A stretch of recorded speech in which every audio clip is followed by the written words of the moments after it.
పోలవరం నీళ్ళు అక్కడ వాళ్ళు తీసుకున్నారు కాబట్టి దాని కంపెన్సేటర్ కింద వచ్చినటువంటి దాన్ని they are using it. Right రాయాలి, మహారాష్ట్ర కూడా వాడుతున్నారు. లెక్కల్లో చూపించారు వాళ్ళు, వాళ్ళ ప్రాజెక్టుల డిపిఆర్లో వాళ్ళ లెక్కల్లో చూపెట్టినారు. ఇక వాడుకోవాల్సింది వాళ్ళు మనం. సో ఆ 45 TMC మనది ఉంది కదా, మనకు ట్రిబ్యునల్ కేటాయించిందే కదా, అప్పనంగా ఏదో వచ్చేది కాదు కదా. సో ఆ 45 ఈ మైనర్ ఇరిగేషన్ లాసెస్ 45 కలిపి 90.81 TMCలకు దాన్ని ప్రతిపాదించాం. It has a strong basis. ఏదో గాలిలే అడగోలు జమాబందీ ఏర్పడతాడు చేసింది కాదు. ఒక స్పష్టమైనటువంటి విధానంతో, ఒక అవుట్లుక్తో, భవిష్యత్తు ప్రయోజనాలను దృష్టిలో పెట్టుకొని చేసినటువంటి చర్య చేసినాం. ప్రాజెక్టు 30,000 కోట్లు 35,000 కోట్లు మంజూరు చేసినాం. అందులో 27,000 కోట్లు ఖర్చు పెట్టినాం. ఆల్మోస్ట్ దగ్గర 88-90% పనులు పూర్తి అయిపోయినాయి. ఈ ఆంధ్రాతోని పంచాయతీ ఉంటుంది ఎప్పటికైనా. వాళ్ళు పోతిరెడ్డిపాడు పొక్కగొట్టి దాన్ని పెంచి, ఇక దాన్ని ఇంకింత పెంచి ఇక తెలుగు గంగా అనే పేరు మీద మొదలై అది ఎటెటెటెటు పోతుంది ఇక అడవుల జమాబంది. కాబట్టి మనం క్విక్కెస్ట్ పాసిబుల్ టైంలో తీసుకోవాలని ఆ వచ్చే వాటర్ను అక్కడ ఎంటైర్ వరల్డ్లో ఎక్కడ లేవండి 145 మెగావాట్స్ కెపాసిటీ పంప్స్ పెట్టినాం అక్కడ. Specially prepared, those pumps were prepared by BHEL of India. 145 మెగావాట్ల పంపులు అసలు ఇండియాలో ఎక్కడ ఏ ప్రాజెక్టుకు లేవు. ఎందుకని దాన్ని ఆ పంపు స్విచ్ ఆన్ చేసిన నేను, నీళ్ళు వచ్చినాయి. ఒక్క పంపు స్విచ్ ఆన్ చేస్తేనే ఇట్లా కాలువలు తల్లాడుతుండే. ఇట్లా అంటే ఆ గొడవ ఉంది కాబట్టి వాళ్ళు అటు పోతిరెడ్డి పడి పక్క నుంచి వాళ్ళు తీసుకుపోతూ ఉంటారు.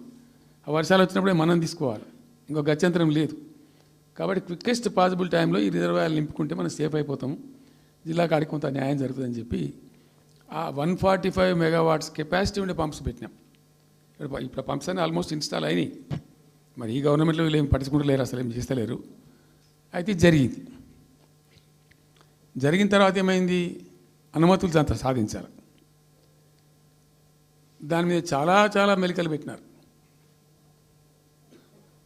ల్యాండ్ అక్విజిషన్ల ప్రాబ్లం చేసినారు. అయినా 27,000 ఎకరాలు మేము అక్వైర్ చేసినాం సక్సెస్ఫుల్గా. అదంతా క్లిష్టమైన సబ్జెక్ట్ ఈ రోజులలో ల్యాండ్ అక్విజిషన్ అంటే. అయినప్పటికీ 27,000 ఎకరాలు అక్వైర్ చేసినాం. 27,000 కోట్లు ఖర్చు పెట్టినాం. అంత కాన్సన్ట్రేట్ చేసినాం. గ్రీన్ ట్రిబ్యునల్కి పోయినారు, ఆ స్టేని క్యాన్సిల్ చేయించినాం.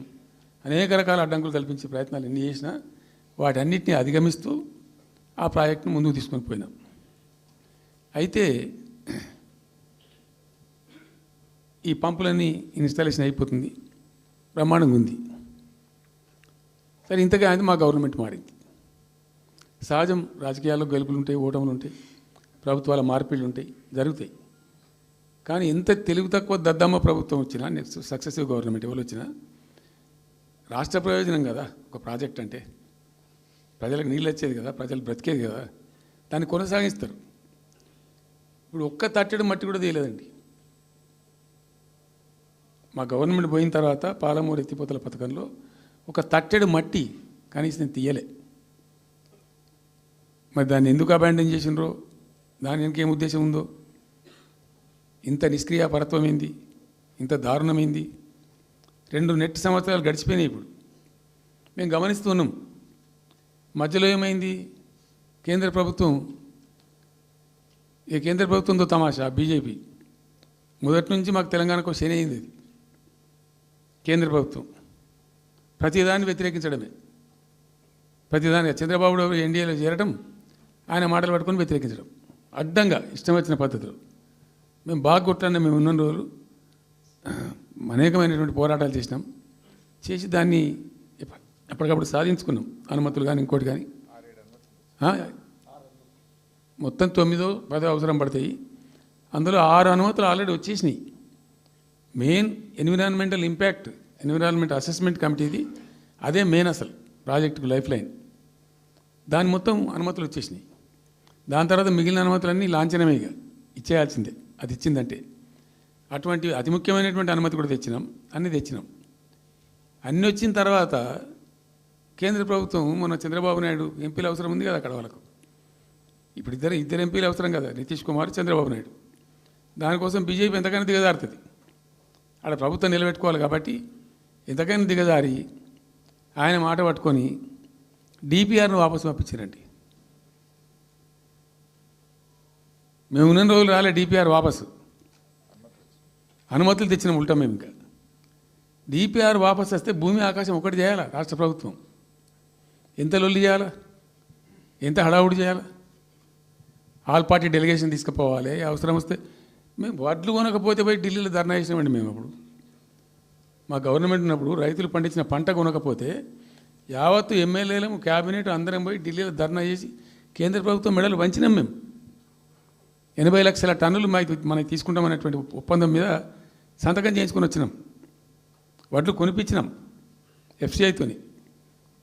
మామూలు వడ్లు కొనకపోతేనే మేము అంతా అడావుడి చేసిపోయినాము.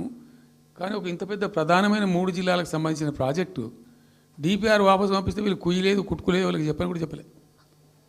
తెలియదు ఎవరికి బయట. జస్ట్ దేవర్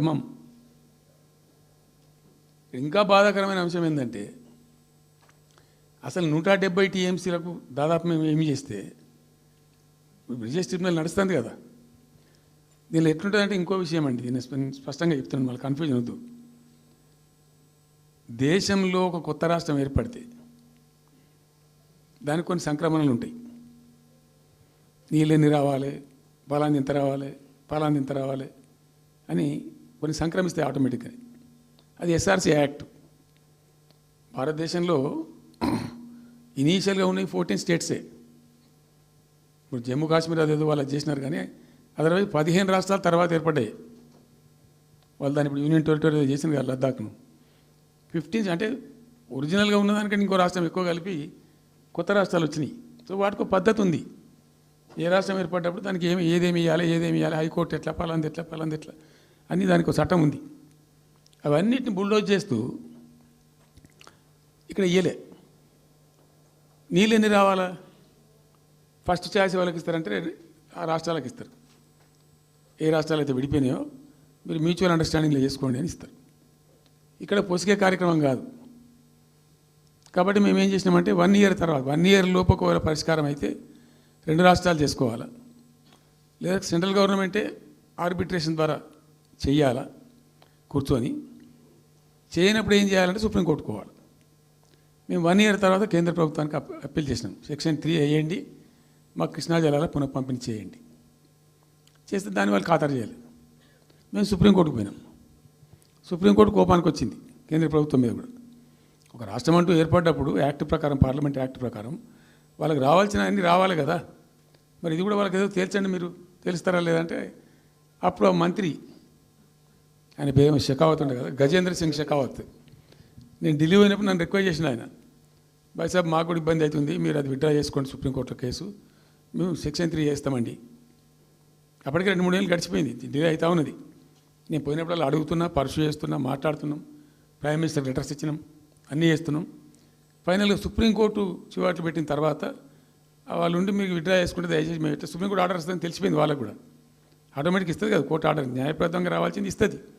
కాబట్టి ఎట్లా తప్పేటట్లేదు ఇక కోర్టు ఆర్డర్ ఎందుకని చెప్పి మీరు విత్డ్రా చేసుకోండి భాయ్ సాబ్, మేము ఇచ్చేస్తాం. మంచిగా విత్డ్రా చేసి మళ్ళీ లెటర్ పెట్టినాం. మీరు చెప్పిన ప్రకారం విత్డ్రా చేసుకున్నామండి అంటే లెటర్ పెట్టండి అంటే పెట్టినాం. అది ప్రాసెస్లో ఉంది సెక్షన్ 3 వేయడానికి. చివరికి వేసారు. ఇప్పుడు సెక్షన్ 3 వేసారు. దాని మీద బ్రిజేష్ ట్రిబ్యునల్ అపాయింట్మెంట్ కూడా అయిపోయింది. ఇప్పుడు వాదనలు జరుగుతున్నాయి, మాకేం రావాలి, మీకేం రావాలి, తెలంగాణ రాష్ట్రం, ఆంధ్ర రాష్ట్రం మాట్లాడుతూ ఉన్నారు. సో ద క్వశ్చన్ ఏంది,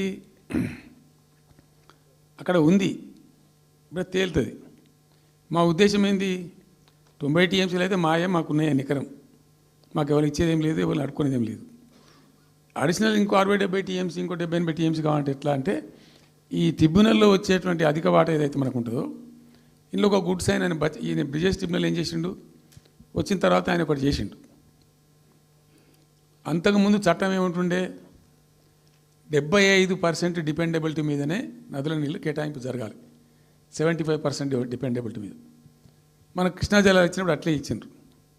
ఈయన బ్రిజేష్ ట్రిబ్యునల్ వచ్చిన తర్వాత ఈయన ఏం చేసిండంటే 75% బోల్డ్ అండి, మంచి సర్ప్లస్ ఇయర్స్లో చాలా వర్షాలు పడుతున్నాయి, కావాల్సిన నీళ్ళు వస్తున్నాయి, అవి వేస్ట్ అవుతున్నాయి అనవసరంగా, అట్లెందుకు కేటాయింపులు చేసుకుందాం, 65% డిపెండబిలిటీ పెట్టుకుందాం అని చెప్పి పెట్టిండు.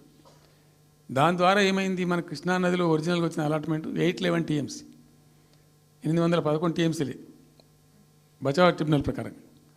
కానీ తదనంతరం ఈయన బ్రిజేష్ వచ్చిన తర్వాత అది ఆల్మోస్ట్ 1005కి పోయింది. ఇంకో 195 టీఎంసీ పెరిగింది. ఆ 10% యాడ్ చేసే వరకు పెరిగితే అలా మనకు కూడా ఆటోమేటిక్ వాటా వస్తుంది. ఇప్పుడు తేలుతుంది అది. సో మేము ఆశపడ్డది ఏంటంటే ఒరిజినల్గా పెట్టుకున్నటువంటి ఈ 90 టీఎంసీ అది బచావ్ ట్రిబ్యునల్ ఇచ్చిందే 45 టీఎంసీ. 45 టీఎంసీ మనం మైనర్ ఇరిగేషన్ లెక్కలు బాజాప్తా తీసి ఇచ్చినాం కాబట్టి అది యాక్సెప్ట్ చేసిన వాళ్ళు. ఈ 90 టీఎంసీ ప్లస్ ఇప్పుడు అడిషనల్గా వచ్చేది కలిస్తే మనకు దాదాపు 170-160 దాకా తీసుకొని పోవచ్చు. కంఫర్టబుల్గా ఉంటాం మనం, ఇక్కడ డ్రింకింగ్ వాటర్ కానీ ఇంకోటి కానీ బాధ లేకుండా ఉంటాం. ఆ జిల్లా సుభిక్షం అవుతుంది అని ఆల్రెడీ పాలమూరు జిల్లాలో తెచ్చుకున్నటువంటి 6.5 లక్షల ఎకరాల ఆయకట్టు ప్లస్ దీనిలో ఒక 7 లక్షలు వస్తుంది పాలమూరుకు, అంటే 13.5 lakhs పోతుంది. పాలమూరు జిల్లా కాడికి వస్తే నియోజకవర్గానికి 1,00,000 ఎకరాలు వారాలి. అంత కృషించి అంత కునారిల్లి 60 ఏండ్లు ఏడిసి గోసపడ్డ పాలమూరుకు ఒక పెద్ద రిలీఫ్ వస్తుంది. దీంతో మొత్తం జిల్లా టాప్ టు బాటం అంతా కూడా ఒక అద్భుతమైనది ఉంటుంది. గ్రావిటీ వారేకాడికి గ్రావిటీ వారుతుంది, లిఫ్ట్ వారుతుంది, చాలా అద్భుతంగా ఉంటుందని చెప్పేసి. తర్వాత వర్షపాతం నీళ్ళు కూడా చాలా వరకు ఈ చెక్ డ్యామ్లలో దానిలో అడ్డుకుంటాం కాబట్టి గ్రౌండ్ వాటర్ కూడా